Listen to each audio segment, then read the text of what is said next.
सुना कुलेई रजा घरर सुना कुलेई तेरे मेघ दुल दुलेई तेरे मेघ दुल दुलेई ओटाके हलेई मोर फुलेई ओटाके हलेई मोर फुलेई आसुछे चाली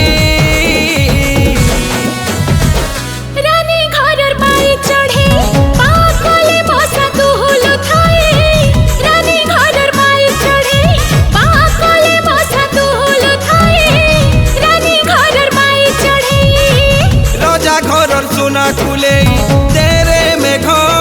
दुल दुलेई तेरे मेघ दुल दुलेई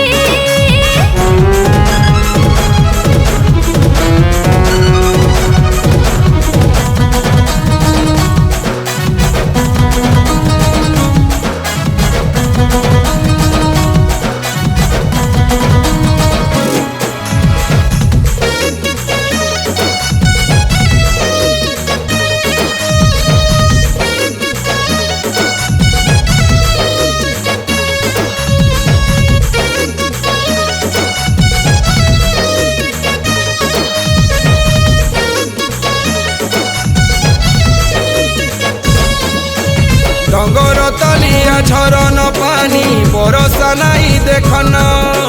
मन छन छन यौवन पर बयस सुलभ गुण गीतरे गाउछे कोइली रानी आहा मोर परान धन फूल फुटे अछि फूल बन सारा नेबो कै तुली नियन सते कै सुंदरी मोर फुलेई सते कै सुंदरी मोर फुलेई मोह कमली रानी घरर बाई चढ़े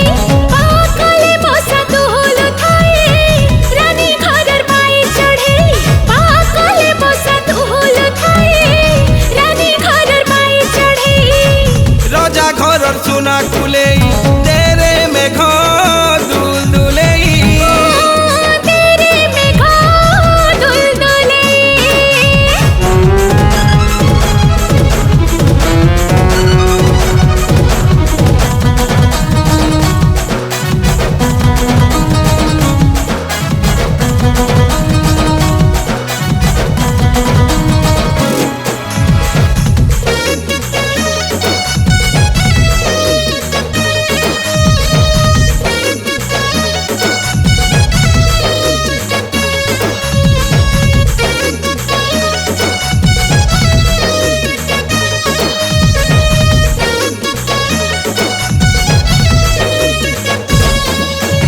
आकाश निर्मल जले रे कई बहई शीतल पवन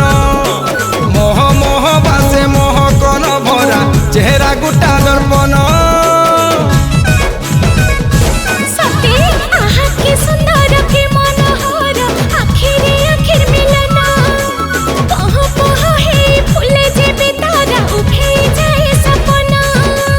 देला कै मोहनी मोर फुलेई देला कै मोहनी मोर फुलेई मोरुचे भाली रानी घरर बाई चढ़े पाकले बसा दुल थाए रानी घरर बाई चढ़े पाकले बसा दुल थाए रानी घरर बाई चढ़े रजा घरर सुना